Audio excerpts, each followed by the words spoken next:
use of commas. "Very good, excellent," he said. Gloria pouted a weary forgiveness, her breasts straining against the material of her cotton print dress as she leaned towards him. "It's just the opening, but it's intriguing, don't you think?" "Intriguing, yes, very mysterious. Who is this Mr. Atherton with the prodigious marrows?" "Aha!" she trumpeted. "You see, page 1, and you're already asking questions. That's good." He raised an eyebrow at her choice of adjective, but she didn't appear to notice. "Who do you think he is? Or more to the point, what do you think he is?" She was losing him now. The wine wasn't helping, unpalatably warm in the afternoon heat, a wasp buzzing forlornly around the neck of the bottle. "I really don't know." Gloria swept the wasp aside with the back of her hand and filled her glass, topping up Adam's as an afterthought. "He's a German spy," she announced. "A German spy? That's right. You see, it's wartime, 1940 to be precise.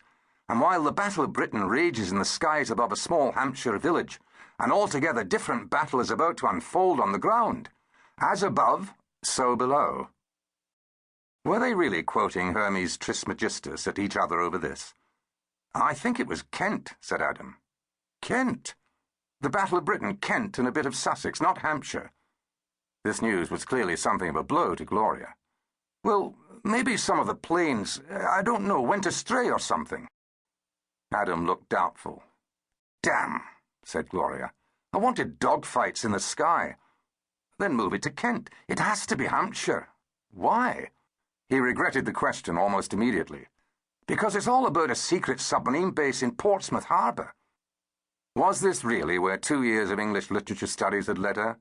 All that Beowulf and Chaucer and Sir Gawain and the Green Knight to a secret submarine base in Portsmouth Harbour? "What?" demanded Gloria warily. "I was just thinking," he lied, "that your narrator's a man, unless she's a woman who happens to play cricket for the village team. So? It's a challenge, I imagine, writing a male narrator. You don't think I'm up to it?" "I didn't say that." "4 brothers," she said, holding up 3 fingers. "And it's not as if you're the first chap I ever stepped out with."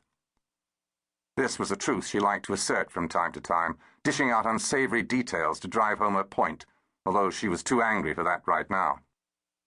She tossed the remainder of her wine away, the liquid crescent flopping into the tall grass. She got to her feet a little unsteadily. "I'm going." "Don't," he said, taking her hand. "Stay." "You hate it." "That's not true. I know what you're thinking." "You're wrong. I could be jailed for what I'm thinking." It was a crass play, but he knew her vulnerability to that kind of talk. Besides, this was the reason they'd skipped their lectures and come to the meadow, was it not? "I'm sorry," he said, capitalizing on her faint smile. "I suppose I'm just jealous." "Jealous? I couldn't do it. I know that. It's great, really. It hooked me instantly. The drunken vicar's a great touch." "You like him?" "A lot." Gloria allowed herself to be drawn back down onto the blanket, into their sunken den out of sight of the river towpath, where the stubby willows bristled.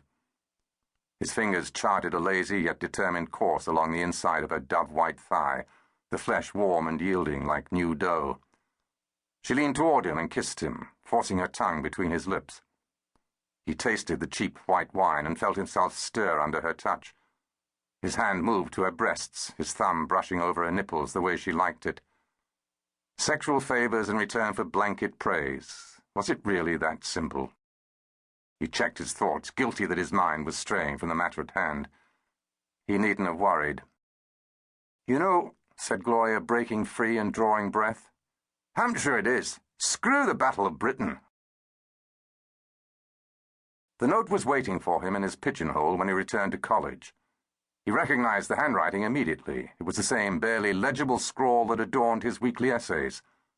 The note read, "Dear Mr. Strickland, apologies for making this demand upon your busy schedule, but there is a matter I should like to discuss with you regarding your thesis. Shall we say 5 p.m. today in my office at the faculty? That's the large stone building at the end of Trumpington Street, in case you've forgotten. Warm regards, Professor Leonard." Adam glanced at his watch. 15 minutes to get across town.